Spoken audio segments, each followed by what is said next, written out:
Hermanos, un gusto estar con ustedes. Saludos desde Bucaramanga, Colombia.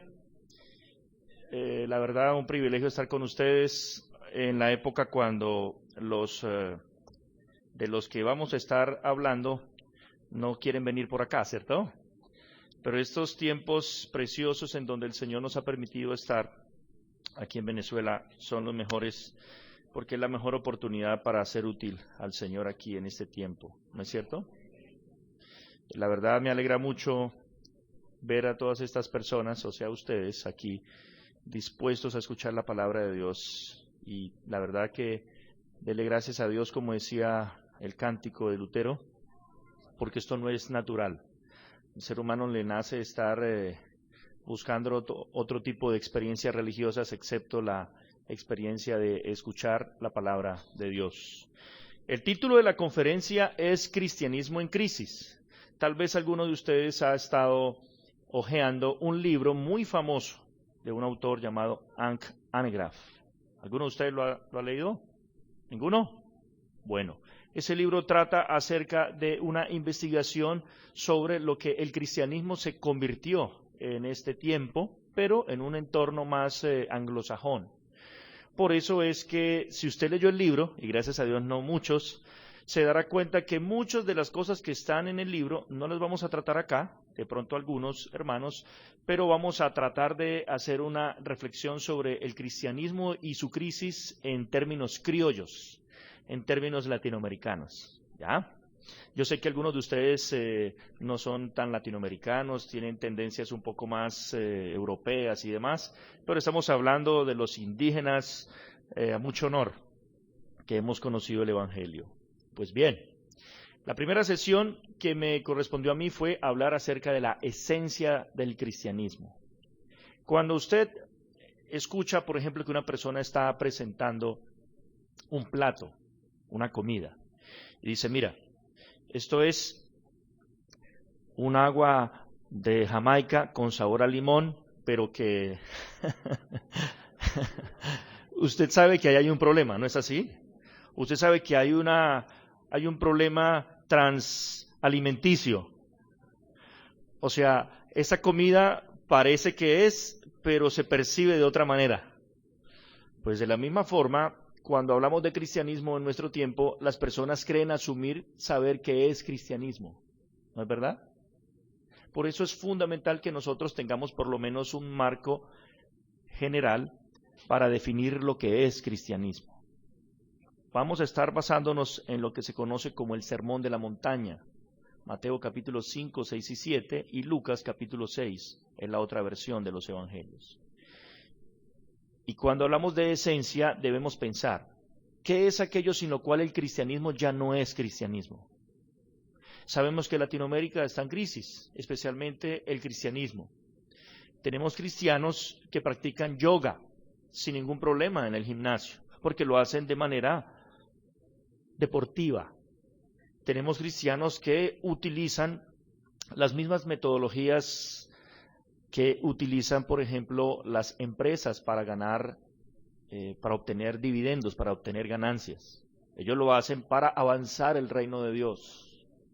Tenemos pastores con un perfil más de multinivel o de motivador o promotor de bitcoins. ¿Sabe qué es eso, cierto? ¿Qué es realmente promotor del Evangelio de Jesucristo? Tenemos la bendecida, la hermana, cuyo aspecto físico inspira cualquier otra cosa menos santidad y pureza como la palabra de Dios describe. Tenemos también personas que están diciendo lo que nosotros estamos presentando es un cristianismo diferente, un cristianismo para el siglo XXI, no el cristianismo de aquella época, de este Jesús que andaba en sandalias con burritos y demás, no, un cristianismo para la gente sofisticada de este tiempo.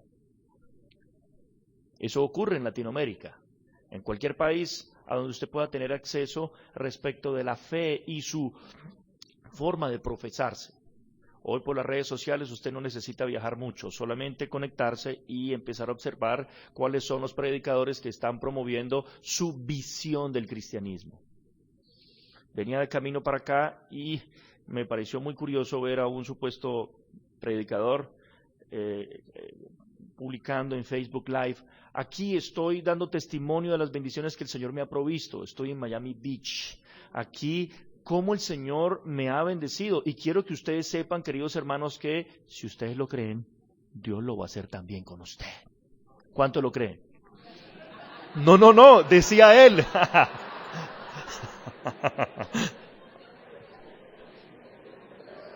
Lo que sospechaba, el cristianismo también está en crisis en Venezuela.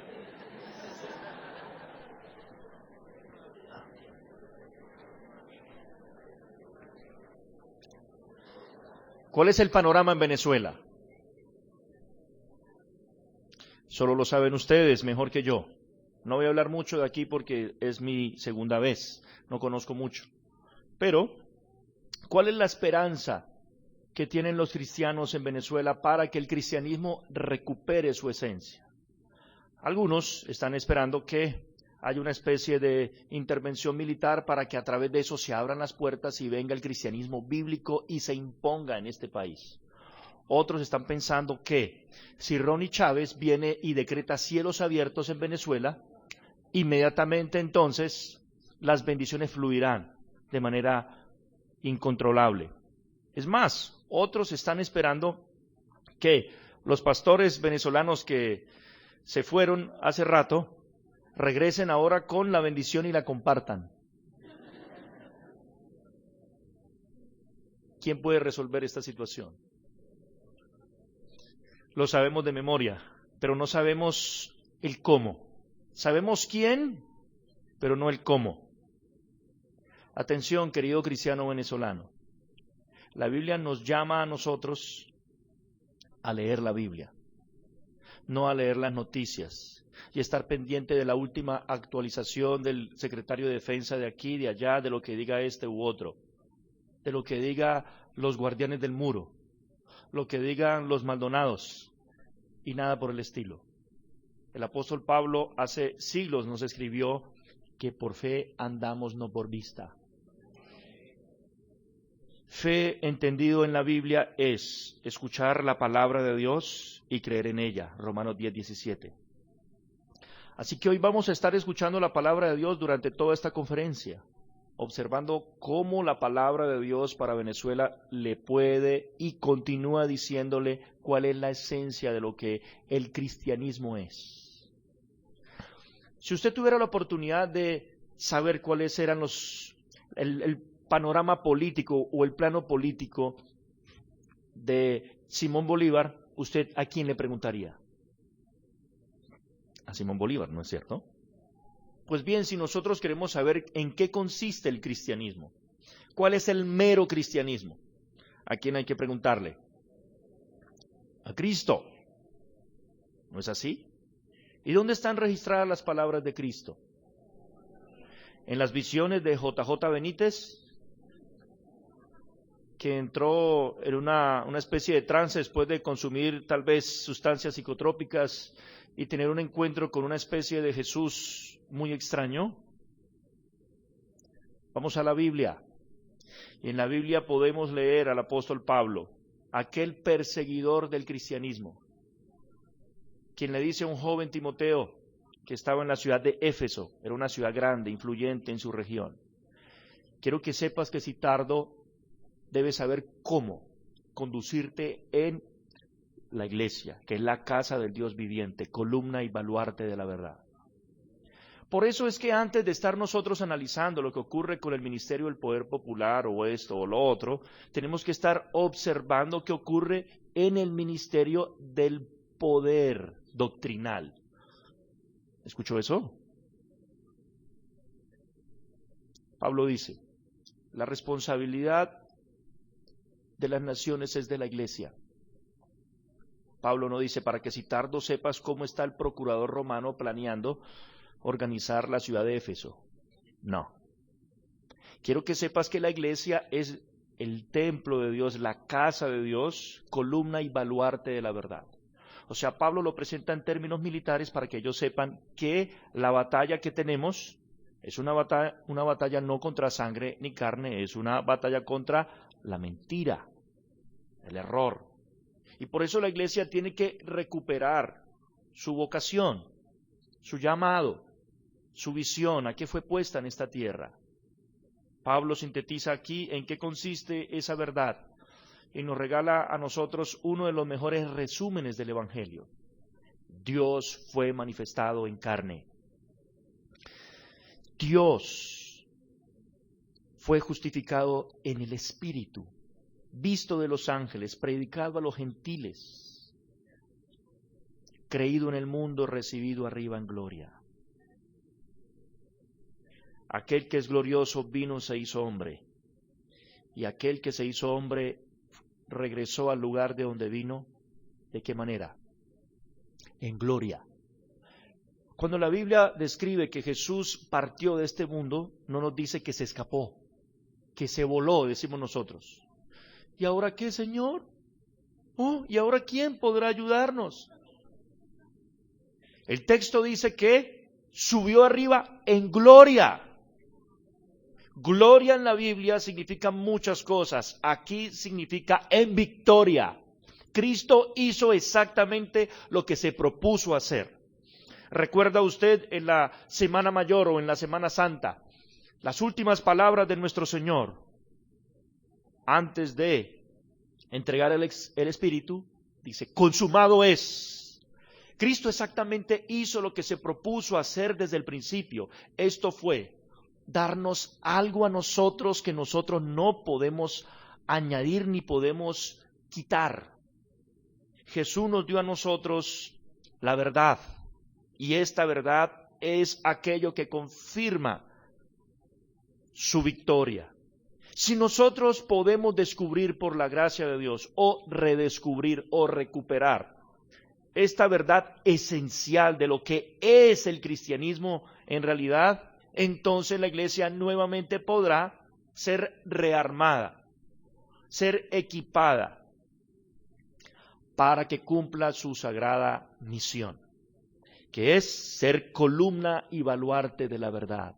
De otra manera, nosotros estaremos perdidos en todas estas soluciones facilistas, populistas, que también hay dentro del cristianismo, ¿no es cierto? Dos cosas estuvieron presentes aquí, y es que la iglesia depende de la palabra de Dios. Sin palabra de Dios no hay iglesia. ¿Entendió eso? La iglesia de Roma enseña lo opuesto. La iglesia es la que creó la palabra de Dios. Y los papas evangélicos piensan lo mismo. Sí, la Biblia, lo que fue revelación para ese tiempo, dicen ellos. Pero Jesús dijo, Mateo 5:17, que Él no vino a cancelar, sino vino a llevar a su cumplimiento o a su consumación o a su plenitud, significa el pasaje. Versículo 18, porque mientras permanezcan el cielo y la tierra, ni una jota ni una tilde pasará de esta ley. Todavía está el cielo y la tierra aquí, ¿cierto?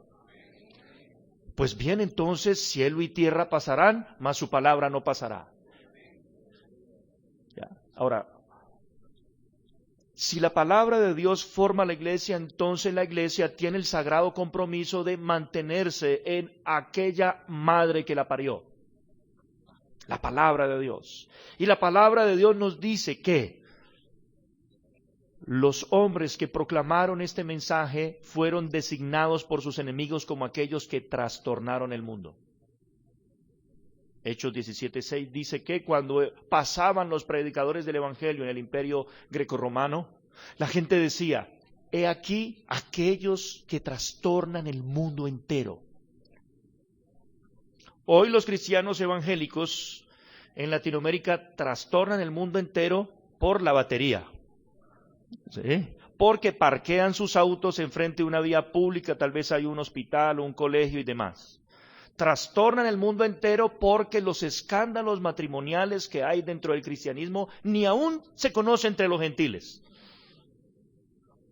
Trastornan el mundo porque, como uno de estos bandidos que entrevistaron, ¿y usted por qué se hizo rico de la noche a la mañana? Es que los caminos del Señor son misteriosos.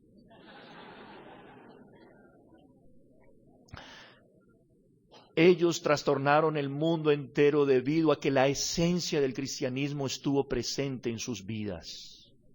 Y como Jesucristo es el mismo ayer, hoy y por los siglos, estoy seguro, persuadido, convencido, sin lugar a dudas, que al nosotros conocer, comprender, creer y comunicar el cristianismo genuino, nosotros también, por la bendición del Señor, trastornaremos el mundo entero.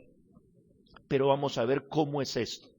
Por eso mi lección es doble. La primera es la esencia y al final, después de toda la conferencia, estaré cerrando, si Dios permite, sobre la influencia que ejerce el verdadero cristianismo en una sociedad no cristiana.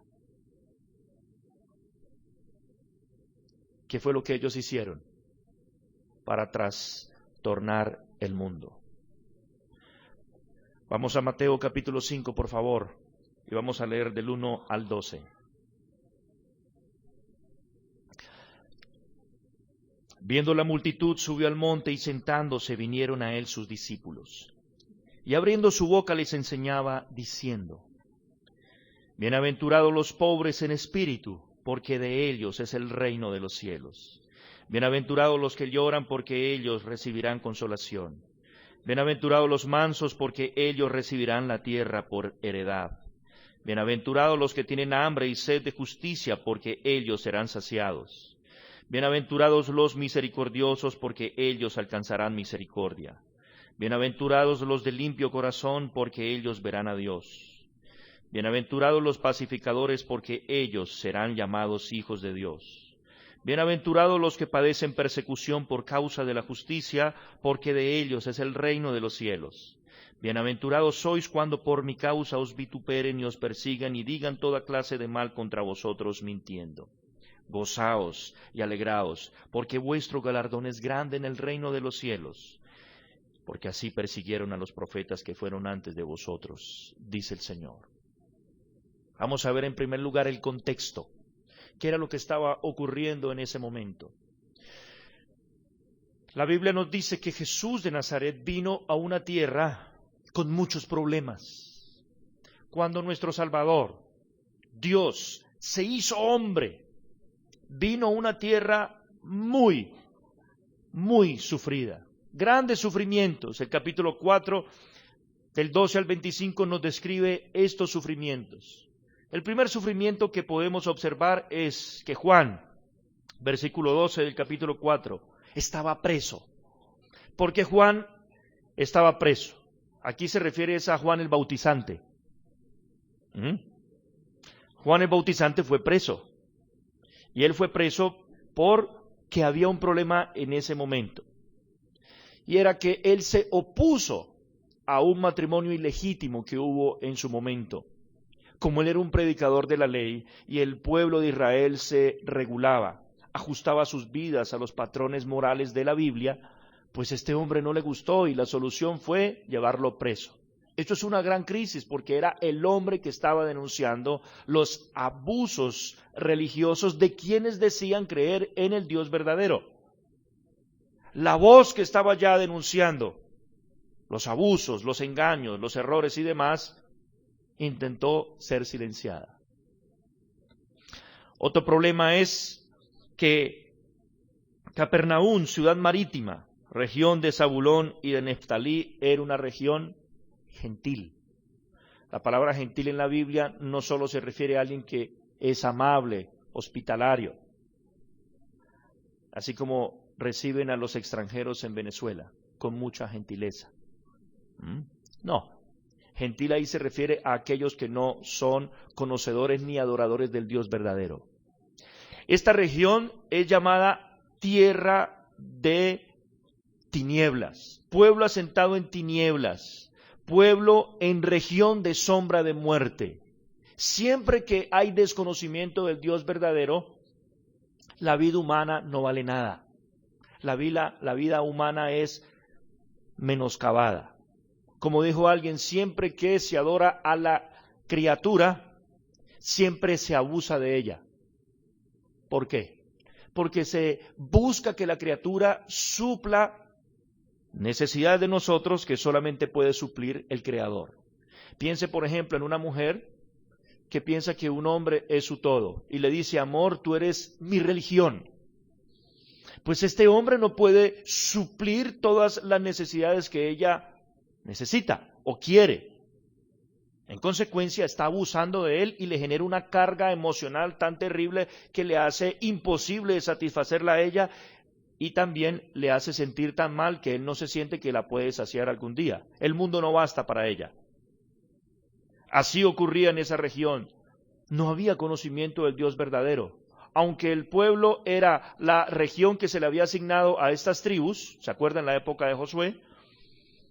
Rápidamente ellos perdieron la influencia y en lugar de destruir los altares de adoración a los dioses falsos, ellos se mezclaron, de tal modo que ganó la religión falsa. Era una gran crisis. Este pueblo era un pueblo sin arrepentimiento, versículo 17 del capítulo 4. Lo primero que predica Juan es lo mismo que predica nuestro Señor. Arrepiéntanse. ¿Por qué el Señor empieza con este mensaje? Porque era un pueblo que profesaba conocer a Dios, pero con sus hechos lo negaba. Había dejado de arrepentirse, había dejado de volverse a Dios, habían perdido de vista la esencia de la vida de fe, de la vida de piedad. Profesaban adorar al Dios de Israel, al Dios verdadero, pero leemos en la versión de Lucas 3 que los soldados abusaban de las personas, pedían soborno. Vemos que los pobres se ponían ahí delante de las personas que tenían un poquito más para comer y no. Estaban ahí los ricos, llegaban a Maitana, dame otra ahí. Y no quiero más, la mordían, no me gustó, está muy salada, la dejaban ahí. Y los pobres se quedaban ahí mirando. Ese era el pueblo. Lucas 3 dice las descripciones de este tipo de personas que luego oraban y decían, gracias Señor, ahí. Dios nos dio la comida, pero no pensaban en el pobre. Un pueblo sin arrepentimiento es una gran crisis, ¿no es verdad? Este pueblo era también empobrecido. La Biblia dice que Jesús empezó en el lago de Galilea. El lago de Galilea era tal vez la única fuente de ingresos que tenían las personas en ese tiempo. Para que usted sepa, querido discípulo de los predicadores de la prosperidad, ellos no eran empresarios exitosos a donde llegó Jesús a predicarle a Simón Pedro y Andrés. Si usted estudia la historia, sabía que el imperio romano dominaba en aquel tiempo. Y el imperio romano era como todos los imperios. Bandera blanca, si ustedes quieren, van a disfrutar toda la clemencia de Roma.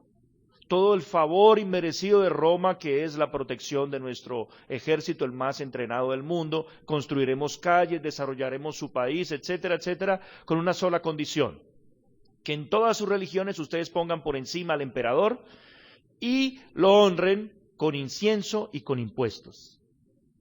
Los impuestos que sabemos se cobraban en Galilea eran tan fuertes que los pescadores vivían con depresión.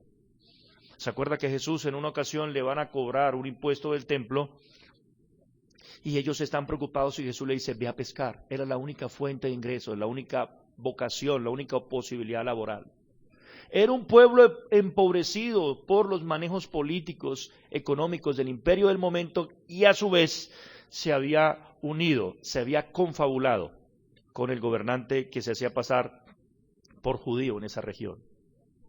Herodes había negociado el trono y entonces tenían los impuestos del imperio romano y los impuestos de Herodes. Ellos estaban allí con este problema. ¿Tenían o no tenían problemas? ¿Qué sería lo más atractivo para que ellos escucharan en su tiempo? Bueno, lo que ocurrió antes de la visita de nuestro Señor. Un Galileo se levantó, ¿se acuerdan? Y dijo, vamos todos contra Roma. Esta es la solución, Dios lo ordena. Lo que hay que hacer es tomar las armas y buscar los salmos imprecatorios, que quiere decir los salmos que claman venganza, y vamos a empezar por las redes sociales judías. ¿Cuáles eran las redes sociales judías? Los caminos, donde se encontraban los caminos. Esas eran las redes sociales. Y vamos a promover esta ideología. ¿En qué terminó eso? 2000 crucificados. Describen los cronistas de la época que olía a carne muerta a kilómetros. Piense, 2000 crucificados a la luz del día. ¿Con qué fin? Que supieran lo que les iba a ocurrir. Varias de esas personas entraron en decepción profunda y depresión porque dijeron: Dios, ¿tú cómo vas a permitir que eso ocurra con tu pueblo si creímos al profeta que nos estaba anunciando lo que debíamos hacer? Supuestamente era un profeta el que estaba diciendo esto. Tenían problemas. En esa época, hoy no hay problemas en Venezuela. Siempre que hay problemas evidentes en una sociedad, es un caldo de cultivo para falsos profetas. ¿Entendió eso? El falso profeta siempre aparece cuando la gente está más desesperada. Recibieron estas personas la visita de Jesús. Pueblo que andaba en tinieblas vio gran luz. Pueblo que andaba en tinieblas de sombra de muerte, luz resplandeció sobre ellos. Aparece nuestro Señor y aparece en una visión una persona y les dice: yo los amo, adelante, ánimo. ¿Sí? No, Dios se hizo hombre. Qué precioso, ¿no es verdad? El Dios que está en su gloria, aquel Dios que no le afecta absolutamente ninguna de las condiciones de esta creación, se hizo como uno de nosotros y se acercó a nosotros, a los que sufren. Esto es lo que marca la esencia del cristianismo frente a las demás opciones religiosas.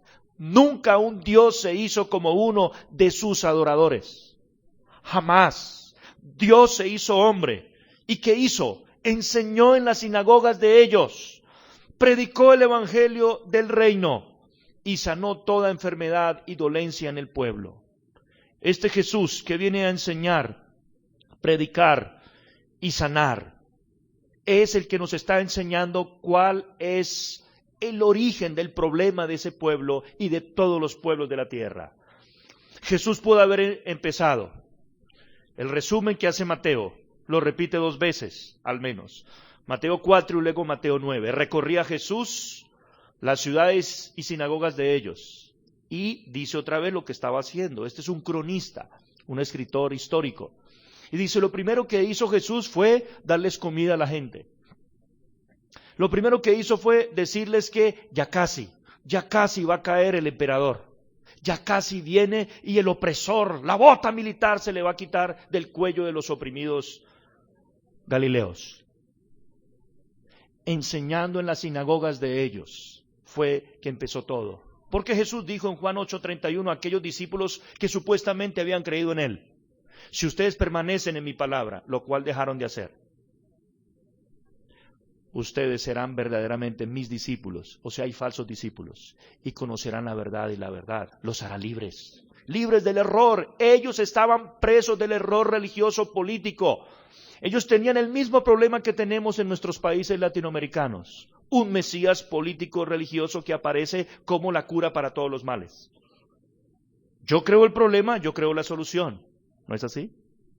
Queridos, Jesús empezó a utilizar la sinagoga, que fue el lugar donde ellos se reunieron después de la destrucción del templo para escuchar la voz de su Dios, para hallar consuelo. Qué precioso que por primera vez en la historia de su país el estudio bíblico está creciendo. ¿Lo sabía? Lo otro decrece, pero esto está creciendo. Y todas las naciones en la historia del mundo occidental que han progresado después de crisis terribles de toda índole, siempre progresaron cuando empezó la educación bíblica. Lea la historia del país que usted quiera. Y nunca fue una intervención militar, nunca fue un golpe de Estado, jamás. Este es el engaño reduccionista de los creadores de opinión, que están utilizando su país para manipularlo y hacerle creer algo que no es cierto. Por fe andamos, no por vista. Fue la verdad lo que hizo que Israel empezara a entender que ellos no debían estar viviendo así como estaban viviendo. Necesitaban saber que había un reino que Dios les había prometido que era mucho más grande que los imperios de la tierra en aquel tiempo. Fue aquel que se hizo hombre y tocó al hombre en sus necesidades más profundas y las suplió. Nos dice el versículo 22 que la gente siguió a este maestro. ¿Cómo no lo vamos a seguir si Él se interesa en nosotros? No está buscando lo de nosotros, sino nos busca a nosotros. Este Jesús que entrega su vida y come con ellos, vive con ellos, y es como uno de ellos, excepto en el pecado, fue una fuerza atractivamente irresistible para los sufridos galileos. ¿Quién podría imaginarse que este era el lugar propicio para establecer el movimiento que ha transformado el mundo entero desde ese día hasta hoy? Y crear la fe que domina el mundo, la fe del Galileo, como aquel Juliano el Apóstata, aquel que intentó con su poder político acabar con el cristianismo. No pudo. Venciste, Galileo, dijo él.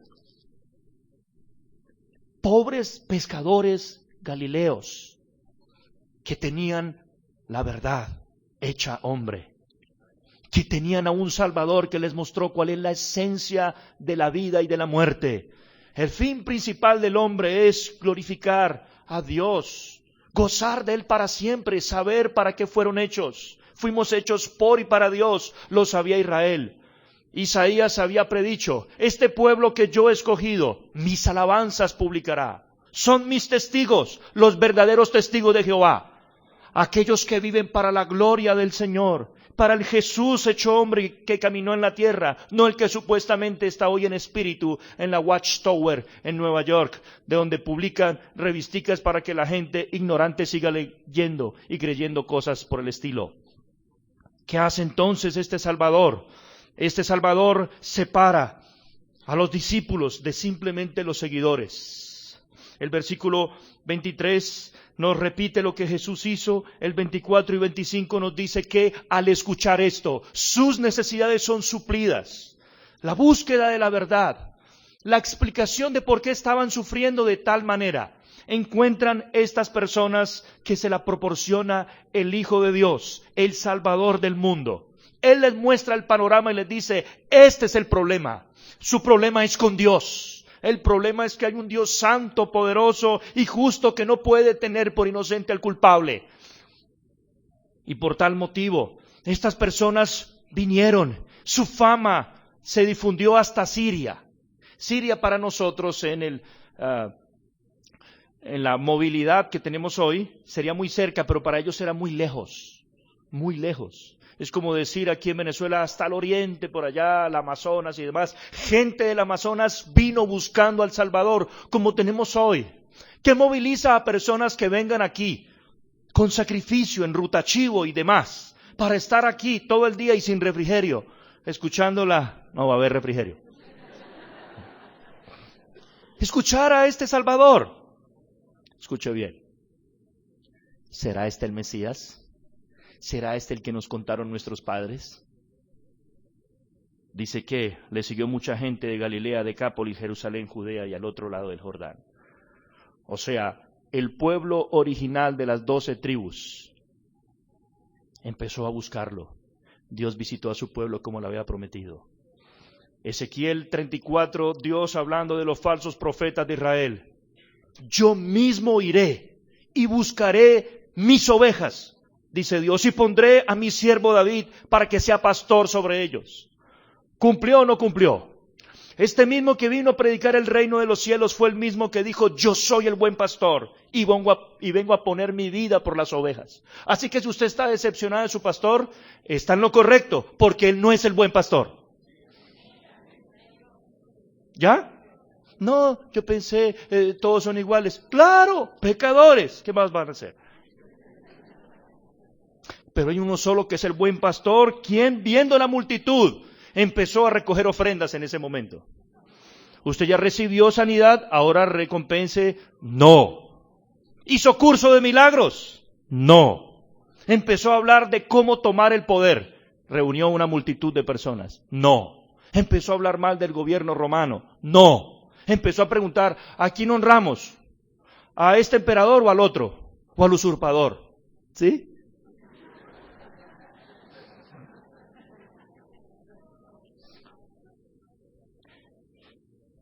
La cultura nuestra, influida por la mercadotecnia y demás, utiliza auditorios como estos. Y no estoy diciendo que sea pecado, ¿ok?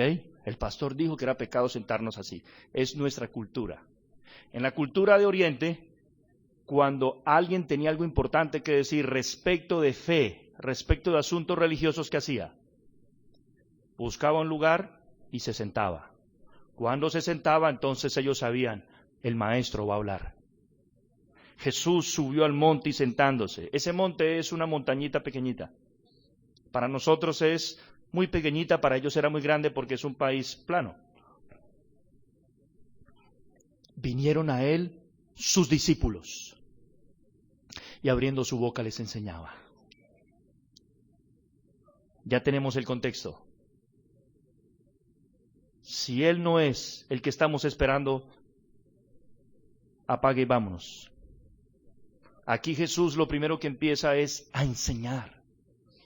¿Cuánta necesidad de enseñanza tiene su nación? Su nación tiene que ser catequizada con la verdad de Dios. Conferencias como estas, como la de esta semana, son oportunidades que usted tiene que aprovechar. Usted tiene el privilegio de tener la verdad hoy disponible. Y además usted está disponible hoy y en muchas ocasiones dispuesto para escuchar la verdad. Si le cortaron la electricidad, ¿qué más tiene que hacer? Bueno, las familias se vuelven a encontrar unas con otras.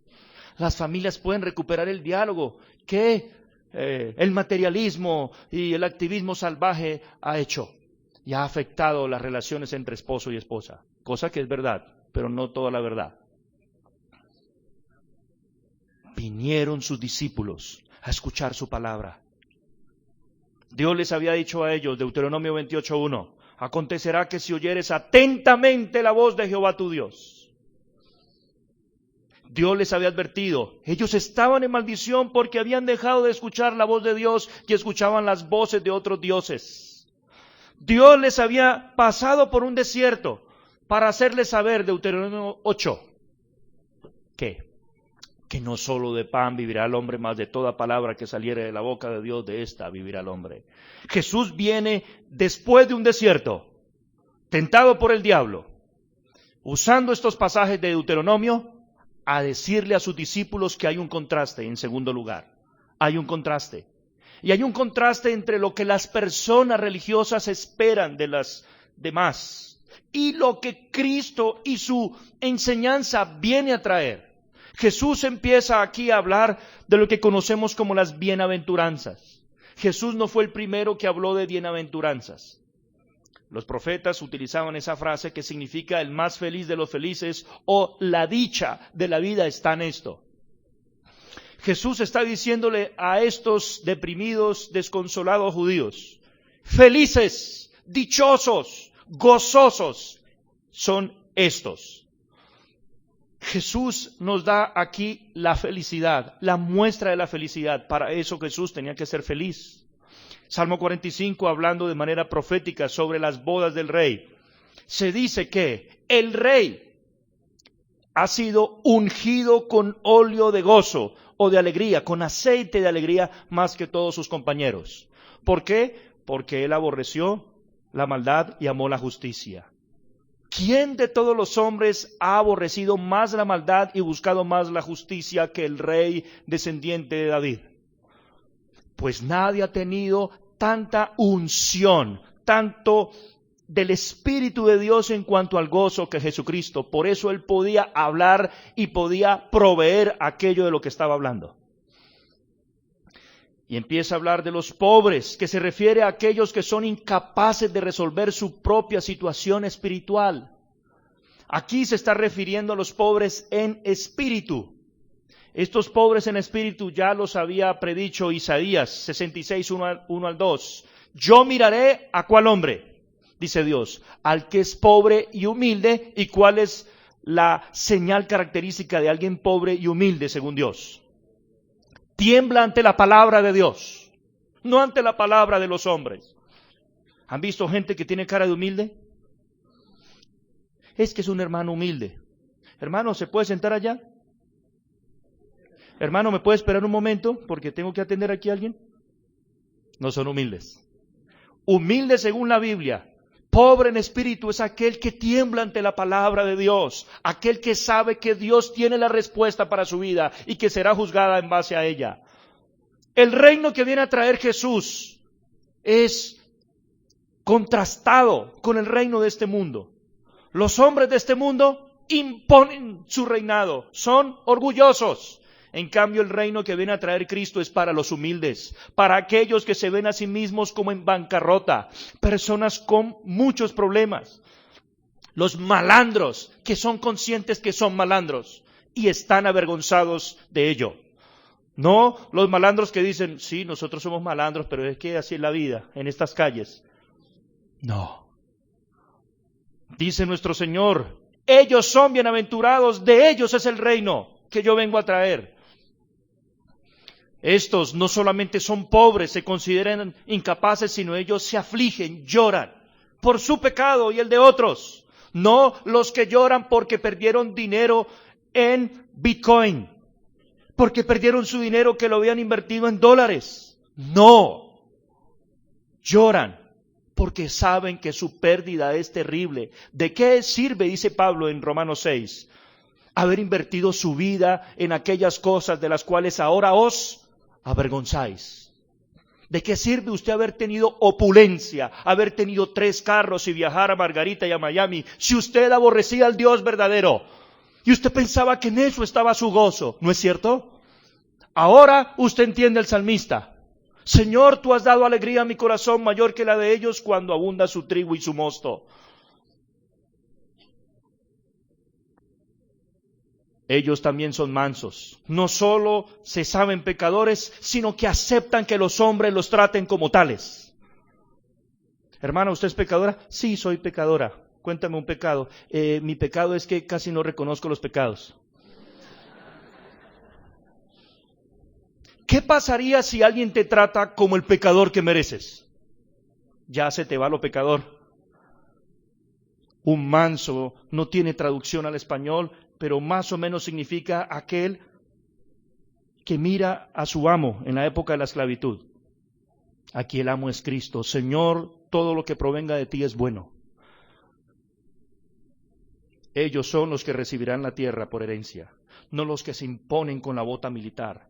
Me refiero a los romanos. Estos tienen hambre y una sed de justicia.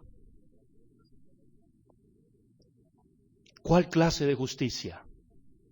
Ser justos ante Dios. Filipenses 3, 7 al 8, el apóstol Pablo, que era un fariseo orgulloso, que tenía el poder militar para difundir su fe, dijo, yo comparo todos los privilegios que tengo. Los viajes al exterior, mi familia tiene ojos claros, mira, ¿sí? Todo eso, estoy parafraseando, ¿no? Exégesis, versión John Sandoval. Soy fariseo, hijo de fariseo, descendiente de Benjamín. O sea, imagínese, a pesar de las dispersiones y todo, se había mantenido la familia y tenía el linaje. Soy cifrino en Israel. Pero comparo esto con lo más valioso que es Cristo. ¿Y en qué lo considero? Estiércol. Con tal de ganar a Cristo y ser hallado en Él. Y Él da la explicación luego, no teniendo mi propia justicia. O sea, no creyéndome recto por mi propia opinión, ni según mis propios estándares, sino los de Jesucristo. Jesús advirtió en Mateo 6, donde esté tu tesoro estará tu corazón. Si tú estás muy preocupado de tu reputación es porque allí está tu corazón. Te consideras justo si la gente te tiene como tal. Estos súbditos de este reino no van a ser así. Les importa muy poco lo que los hombres piensen de ellos, porque están buscando la bienaventuranza, la aprobación de Dios. En consecuencia, ellos serán misericordiosos. Con la misericordia en la que Dios los trata, ellos devuelven a los demás. ¿Cuál es la ley del amor que usted aprendió? ¿Golpe con golpe usted paga? ¿Beso con beso devuelve? Eso hacen los cristianos. ¿Le ama a usted? Pastor, mire que la Biblia dice esto, lo dejó de saludar. Se trasladó de iglesia por algún motivo o de congregación, ya no lo saluda, lo elimina de sus redes sociales. Si ustedes saludan a los que los saludan, ¿qué hacen de más? Lo mismo hacen los bandidos en las prisiones. ¿Y usted habla de la religión del amor? Ese no es el cristianismo del que habla nuestro Salvador. Bienaventurados los misericordiosos, porque ellos recibirán misericordia. Los de limpio corazón son los que tienen un corazón transparente, los que no tienen nada que ocultar. Ellos van a ver a Dios. O sea, ellos saben que están en la misma presencia de Dios, que no pueden ocultarle nada a la gente, porque realmente su vida es un libro abierto. Estos hombres van a procurar la paz con Dios y con los demás hombres. Serán llamados pacificadores, como hijos de Dios. Usted, querido hermano, ¿cómo le dicen? ¿Cristiano peleador sin ley? ¿Sí? Entendí la predestinación. ¿Ese es usted? ¿Se siente usted? Tengo mi arma, mi telefonito, para bombardear los centros de pensamiento. ¿Sí? Bienaventurados los pacificadores. ¿Vas a atizar más el incendio? No, hay suficientes problemas en Galilea para que los seguidores de Cristo sean un factor divisivo mayor. ¿No es verdad? Ellos entonces van a ser perseguidos. ¿Por quiénes? Por el otro reino. Porque el otro reino no es pobre. Se cree rico. ¡Ay de los ricos! Está hablando espiritualmente. ¡Ay de los que no son mansos! ¡Ay de los que no tienen un corazón transparente ante Dios! ¡Ay de los que no tratan a la gente con misericordia! Y así sucesivamente. ¿Qué estamos viendo? Hay un contraste. La esencia del cristianismo es completamente contrastable con el rasgo de carácter del ser humano no cristiano. Y algunos que se hacen llamar cristianos, que realmente son cristianos Ronaldos.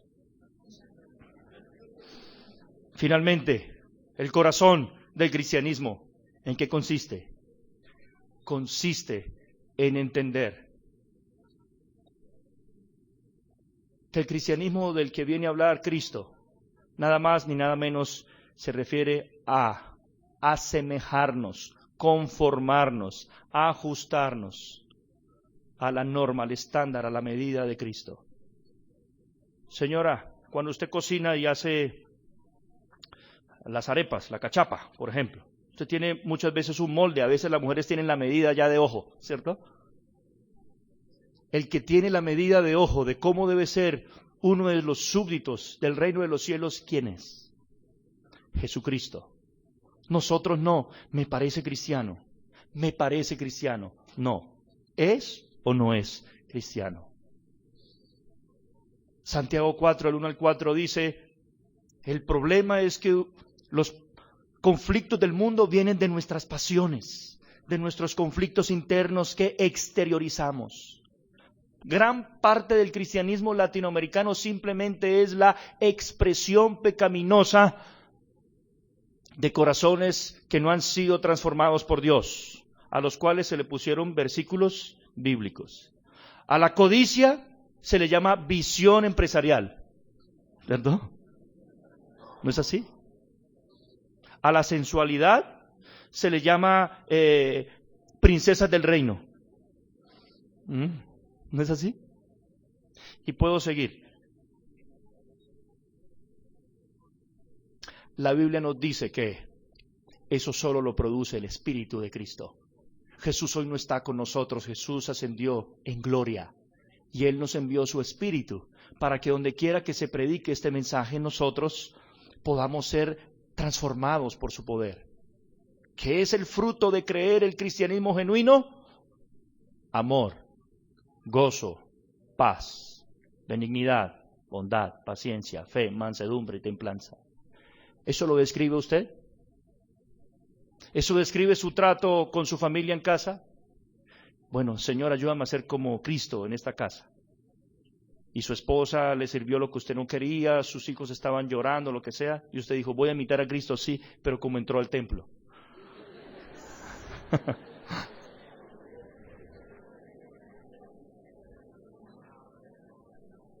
Jesús concluye en el capítulo 11 de su Evangelio. Vengan a mí los que están cargados y trabajados, yo les daré descanso. ¿Quiénes eran los cargados y trabajados? Mateo 23, 1 al 3 dice que eran quienes estaban siendo oprimidos por líderes religiosos falsos que ataban cargas pesadas sobre los hombres y ellos ni con un dedo las querían quitar. Así están ustedes, queridos hermanos. Falsos profetas como nunca hay por aquí y han exportado al mundo latinoamericano, lastimosamente. Vengan. ¿Fue usted decepcionado de un falso cristiano que hablaba de amor al prójimo y le ponchó 100 pelotas? Venga a Jesucristo. Él le quitará ese yugo de esa carga opresora de una religiosidad que no es la de Él. Y lo va a dejar con un yugo distinto. Ahí está hablando de la figura de un animal que viene cansado de arar, se le quita el yugo pesado y se le pone otro yugo para estar quieto y alimentarse y quedarse quietico. Aprendan de mí que soy manso y humilde de corazón y hallarán descanso para sus almas. Esa es la esencia del cristianismo, conocerlo a Él, creer en Él, confiar en Él, compartirlo a Él. Muchas gracias, hermanos.